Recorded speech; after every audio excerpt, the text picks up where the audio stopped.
Shalom, saudaraku yang diberkati Tuhan, kita satukan hati, kita mohon bimbingan roh untuk mengajar kita, mendengar, dan menjadi pelaku firman-Nya. Kita berdoa.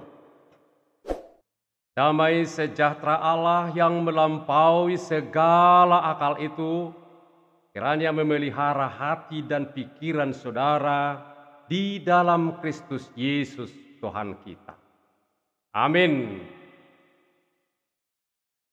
Saudara yang diberkati Tuhan, firman Tuhan yang akan menyapa, meneguhkan dan menguatkan kita dalam Minggu Advent yang pertama. Jadi kita sekarang memasuki Minggu Advent yang disebut juga dalam kalender gereja sebagai Tahun Baru Gereja. Di Minggu Advent yang pertama, kita akan mendengarkan firman Tuhan yang diambil dari 1 Tesalonika pasal 3 ayat 9 sampai dengan ayat 13 ya. Jadi 1 Tesalonika pasal 3 ayat 9 sampai 13. Demikian firman Tuhan, saya bacakan untuk kita.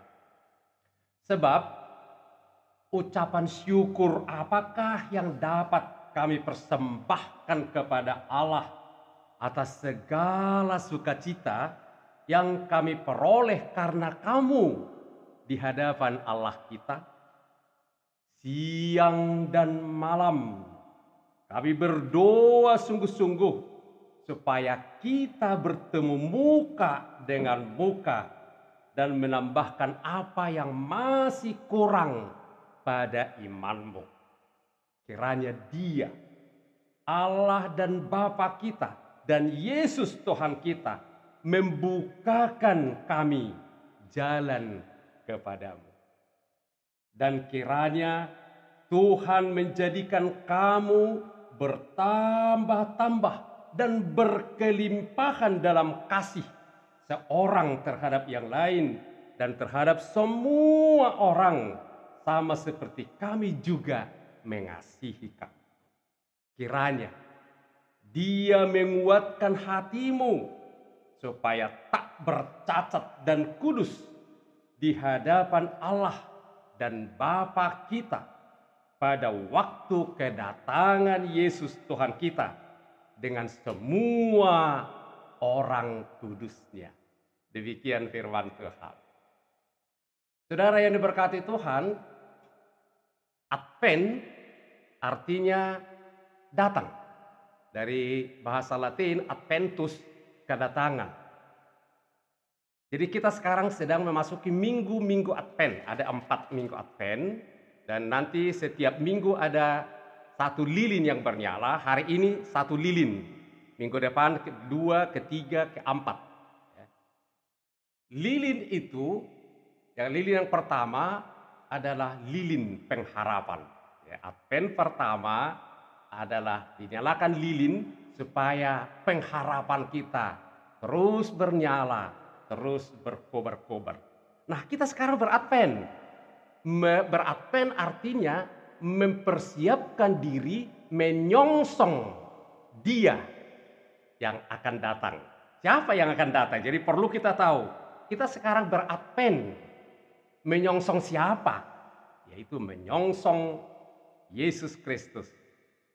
Sesuai dengan firman-Nya, sudah datang dan akan datang. Jadi yang telah dijanjikan akan datang, sudah datang dan akan datang untuk kedua kalinya. Jadi saudara-saudara, ini minggu-minggu Advent, tapi sebenarnya setiap hari kita Advent, menantikan kedatangan Yesus yang kedua kalinya.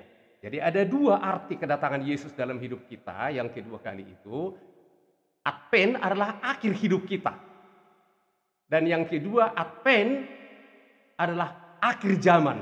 Jadi seluruh dunia akan diubah menjadi dunia yang baru. Jadi setiap hari kita beradvent. Mempersiapkan diri, menyambut, menyongsong Dia yang akan datang. Apa artinya itu kalau kita sambut? Karena Dia adalah yang mencipta kita, yang menebus kita, yang menyelamatkan kita. Dia yang sudah datang dan akan datang kembali. Dia yang telah lama dijanjikan oleh para nabi dan sudah datang, akan datang kembali. Dialah yang mengampuni dosa masa lalu kita. Ingat itu ya. Dia datang mengampuni dosa masa lalu kita. Dia datang memberi arti hidup kita sekarang dan memberi tujuan hidup bagi kita. Dan dia datang memberi kita jaminan hidup yang kekal. Jadi kita menyongsong dia yang mengampuni masa lalu kita. Kita menyongsong dia yang memberi arti dan memberi tujuan untuk hidup kita. Kita menyongsong dia yang akan datang memberi kita jaminan hidup yang kekal. Itu artinya beradvent. Jadi kalau tema kita minggu ini menyambut kedatangan Tuhan dalam kekudusan. Jadi artinya beradvent dalam kekudusan. Bagaimana caranya? Nah, ini pertanyaan. Jadi kalau selalu bilang, saudara, amang, inang, beradvent ya?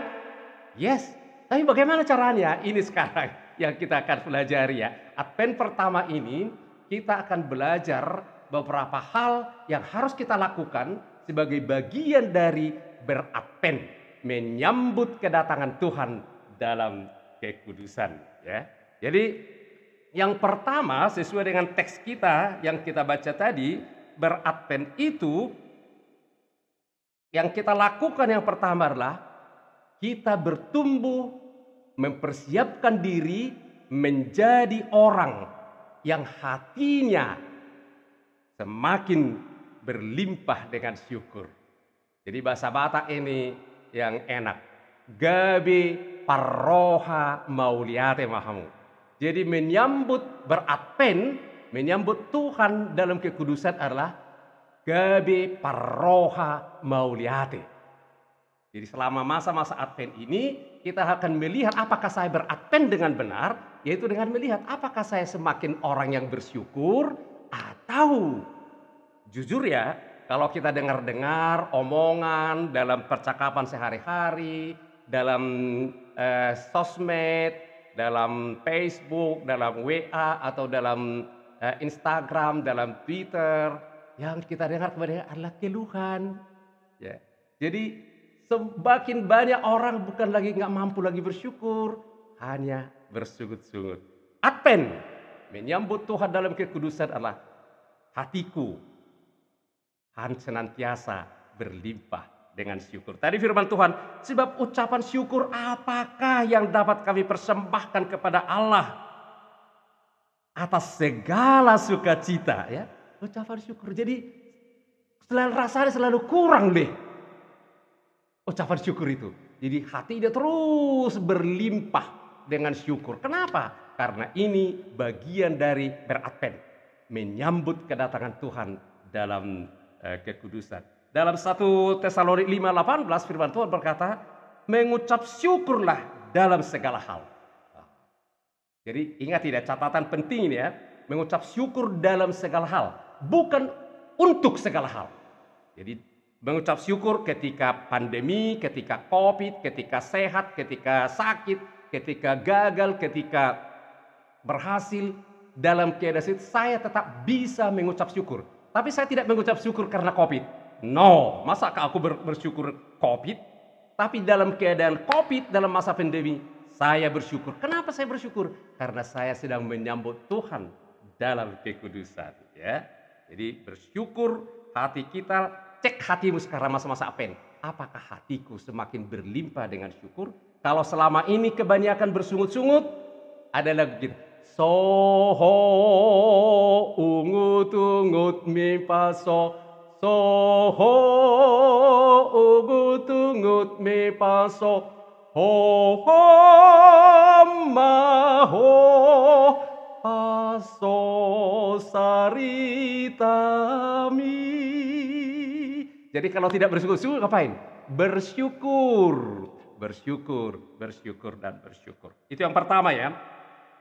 Gabe parroha mauliate. Yang kedua, bertekun dalam doa. Jadi menyambut Tuhan dalam kekudusan, beradvent dalam kekudusan.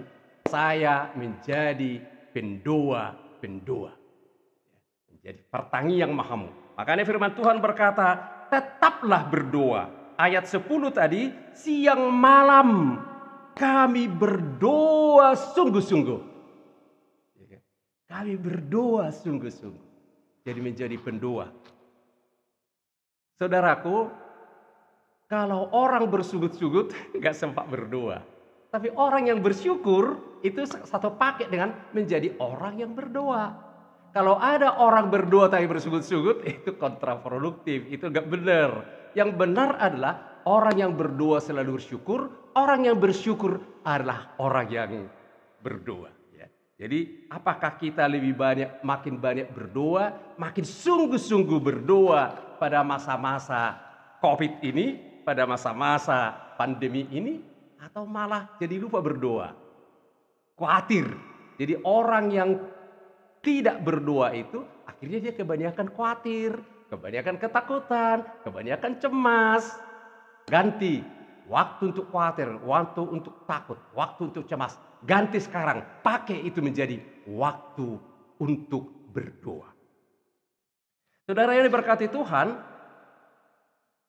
yang ketiga, apa yang kita lakukan kalau kita beradvent dalam kekudusan, menyambut Tuhan dalam kekudusan, yaitu bertumbuh dalam kasih. Jadi kita harus bertumbuh dalam kasih. Jadi saya mempersiapkan diri menyambut Tuhan dalam kekudusan, itu benar kalau saya bertumbuh dalam kasih. Nah, cek sekarang ya, Amanginang, saudara-saudara yang diberkati Tuhan, hatimu sekarang diisi oleh apa? Apakah yang memenuhi hatiku sekarang? Apakah kasih? Kan? Karena firman Tuhan berkata, kiranya Tuhan menjadikan kamu bertambah-tambah dan berkelimpahan dalam kasih. Jadi semakin berlimpah dalam kasih.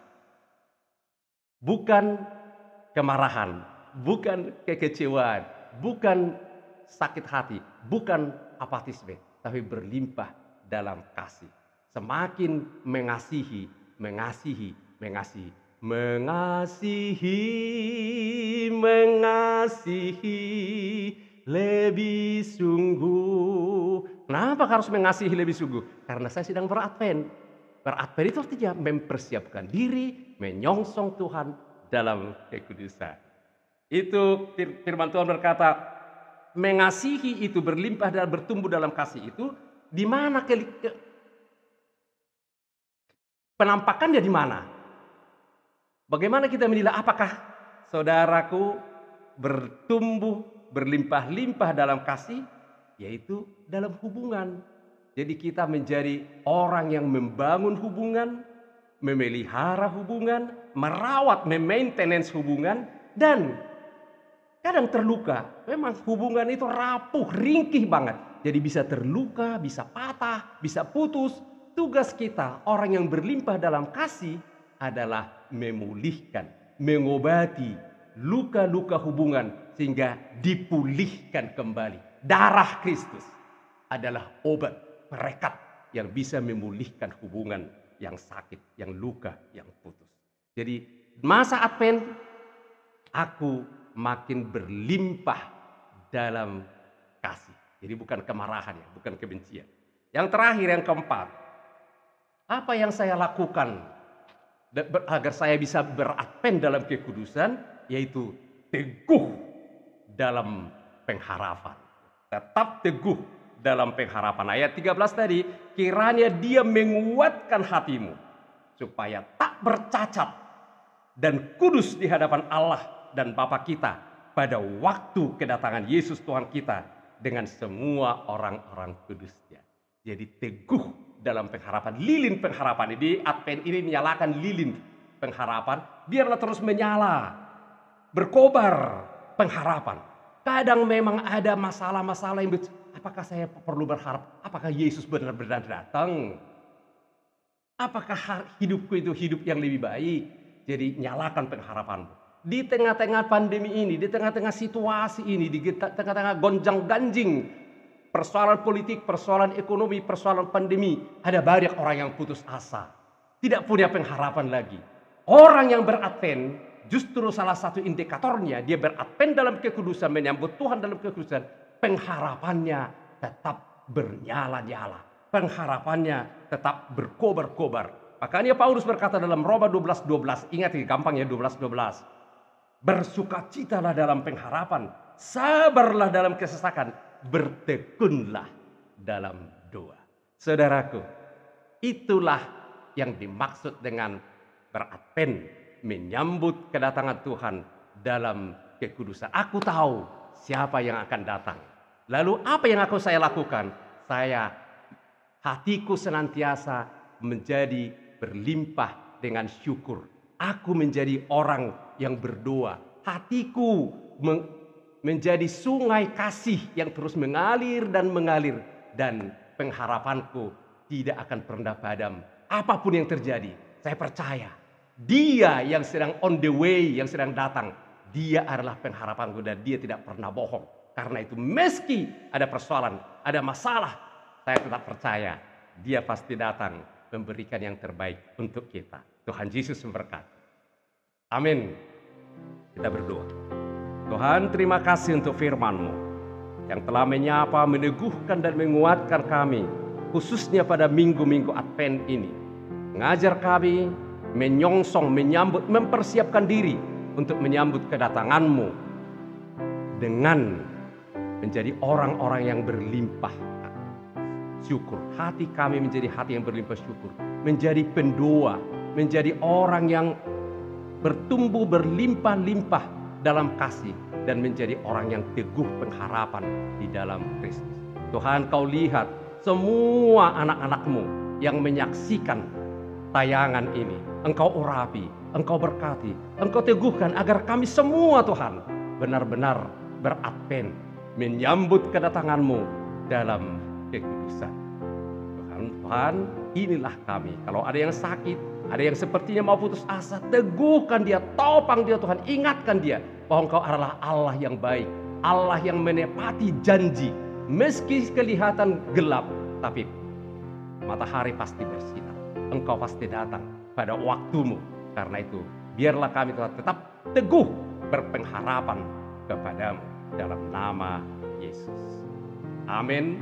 Tuhan memberkati engkau dan melindungi engkau. Tuhan menyinari engkau dengan wajah-Nya dan memberikan engkau kasih karunia. Tuhan menghadapkan wajah-Nya kepadamu dan memberikan engkau damai sejahtera. Amin. Shalom, selamat beradvent.